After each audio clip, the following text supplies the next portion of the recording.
आधुनिक भारतीय इतिहास। यूरोपीय कंपनियों का आगमन। Test number 18। क्वेश्चन नंबर 1, पुर्तगालियों ने भारत में निम्नलिखित में से किस स्थान पर प्रथम दुर्ग का निर्माण किया था?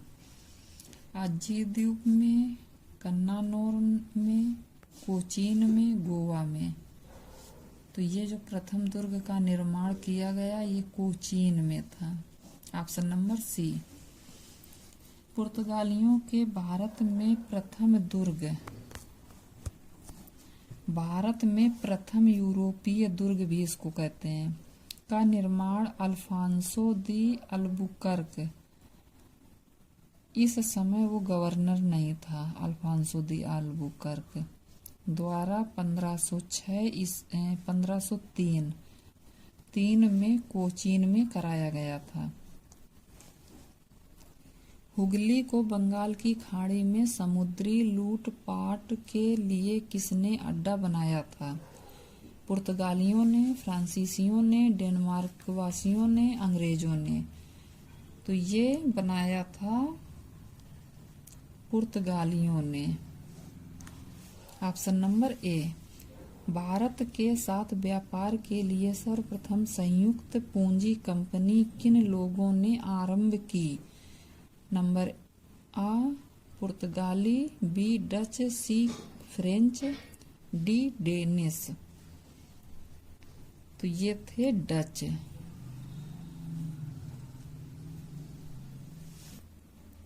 भारत के साथ व्यापार के लिए सर्वप्रथम संयुक्त पूंजी कंपनी 1599 ईस्वी में लंदन में स्थापित ईस्ट इंडिया कंपनी थी। इसके बाद 1602 में डच हॉलैंड संसद द्वारा पारित प्रस्ताव से एक संयुक्त डच ईस्ट इंडिया कंपनी की स्थापना की गई थी। क्वेश्चन नंबर 4, भारत में ईस्ट इंडिया कंपनी की सफलता का राज था? ऑप्शन आ, भारत में राष्ट्रीय भावना की कमी, बी ऑप्शन, कंपनी की सेना को पश्चिमी प्रशिक्षण मिला था तथा उनके पास आधुनिक हथियार थे। भारतीय सैनिकों में राष्ट्रीय भावना का अभाव था, जिसके फलस्वरूप कोई भी उन्हें अच्छा वेतन दे उसकी सेवा में लगा सकता था। मतलब उन्हें जो भी अच्छा वेतन देता वो वहीं सेवा करने के लिए तैयार हो जाते थे। डी ऑप्शन उपर्युक्त तीनों। तो भारत में ईस्ट इंडिया कंपनी की सफलता का राज यही रहा कि भारतीयों में जो ये 3 ऑप्शन बताए गए उपर्युक्त तीनों राइट हैं। इसमें राष्ट्रीय भावना की कमी थी, पश्चिमी प्रशिक्षण मिला था तथा उनके पास आधुनिक हथियार थे। भारतीय सैनिकों में राष्ट्रीय भावना का अभाव था, जिसके फलस्वरूप कोई भी उन्हें अच्छा वेतन दे उसकी सेवा में लग सकता था। प्रयुक्त तीनों सही है। लंदन में ब्रिटिश ईस्ट इंडिया कंपनी के गठन के समय भारत का निम्नलिखित में से कौन बादशाह था? अकबर, जहांगीर, शाहजहां, औरंगजेब। तो ये अकबर जी थे। सितंबर 1599 में लंदन में कुछ व्यापारियों ने लॉर्ड मेयर की अध्यक्षता में एक सभा का आयोजन किया था। इसमें पूर्वी द्वीप समूह के साथ व्यापार करने की योजनाएं तैयार की गईं। 1599 में governor and company of merchant of London trading into the East Indies नामक एक कंपनी का गठन किया गया।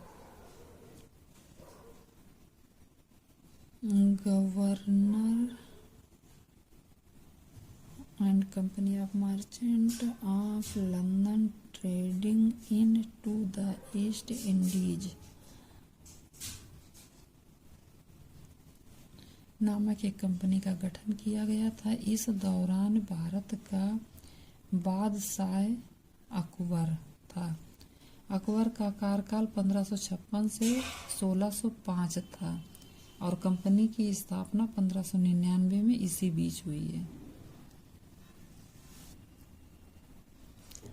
किस मुगल सम्राट के काल में इंग्लिश ईस्ट इंडिया कंपनी ने भारत में सर्वप्रथम कारखाना स्थापित किया? अकबर के समय में, जहांगीर के समय में, शाहजहां या औरंगजेब? ये जहांगीर के समय में किया गया था। प्रथम कारखाना, भारत में प्रथम कारखाना स्थापित जहांगीर के कार्यकाल में। जहांगीर के शासन काल में ईस्ट इंडिया कंपनी ने सर्वप्रथम 1611 ईस्वी में मछलीपट्टनम में एक अस्थायी कारखाना स्थापित किया था।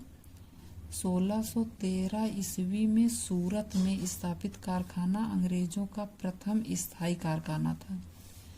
ये 1611 में जो है ये अस्थायी कारखाना था और 1613 में सूरत में ये स्थायी कारखाना था।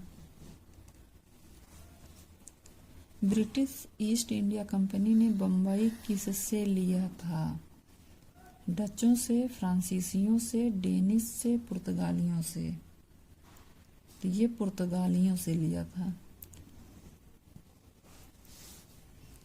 ईस्ट इंडिया कंपनी के किस अंग्रेज गवर्नर को औरंगजेब द्वारा भारत से निष्कासित किया गया?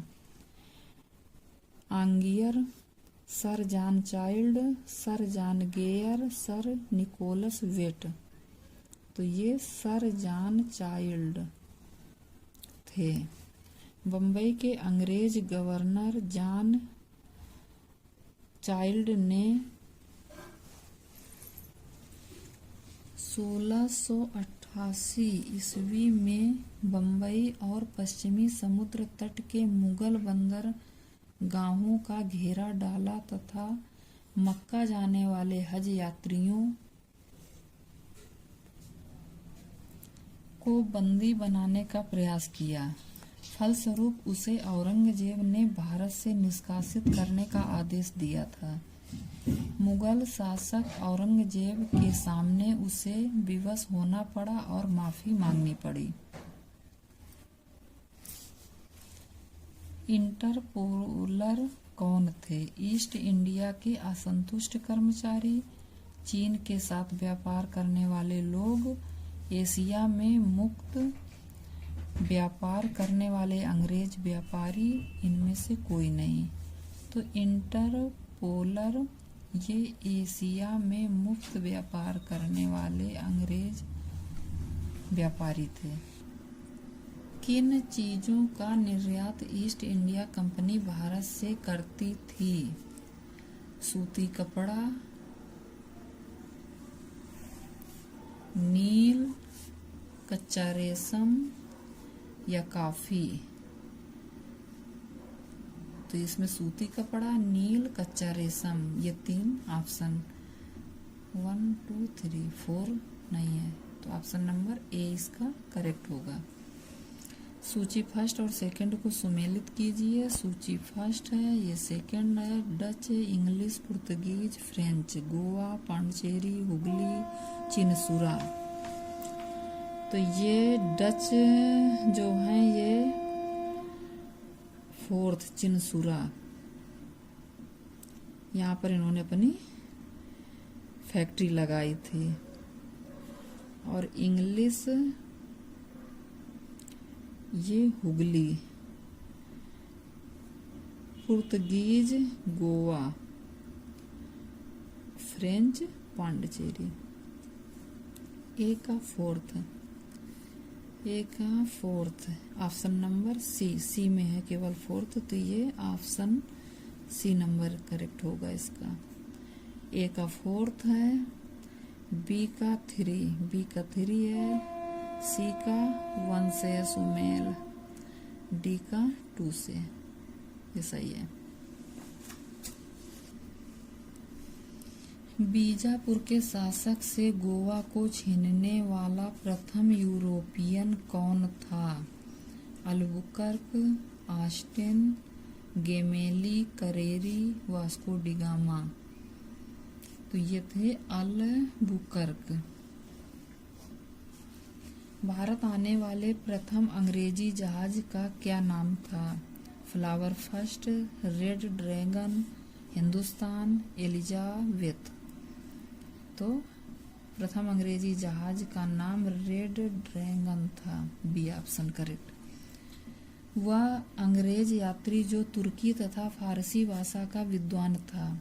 कैप्टन हॉकिंस थे, Mildenhall, captain West, sir Thomas Roe. तो ये कैप्टन हॉकिंस थे, जिनको तुर्की और फारसी भाषा का ज्ञान था, विद्वान थे इन भाषाओं के ये। रिजविक संधि 1697 के पश्चात पांडिचेरी वापस किसको मिली? रिजविक संधि 1697 के बाद में पांडिचेरी वापस किसको मिली थी? फ्रांसीसियों को, डचों को, डेन को, पुर्तगालियों को। तो ये फ्रांसीसियों को वापस मिली थी। निशान किसे कहा जाता था?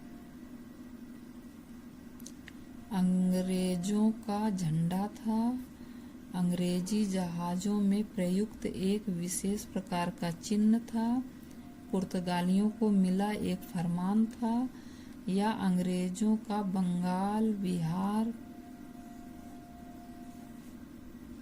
तथा उड़ीसा में मुक्त व्यापार का आज्ञा पत्र था। तो ये ऑप्शन नंबर इसका डी ही करेक्ट है।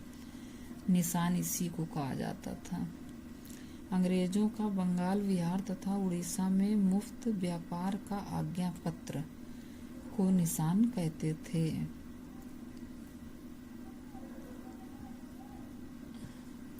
ये थे 16 क्वेश्चन जो आधुनिक भारतीय इतिहास से हैं।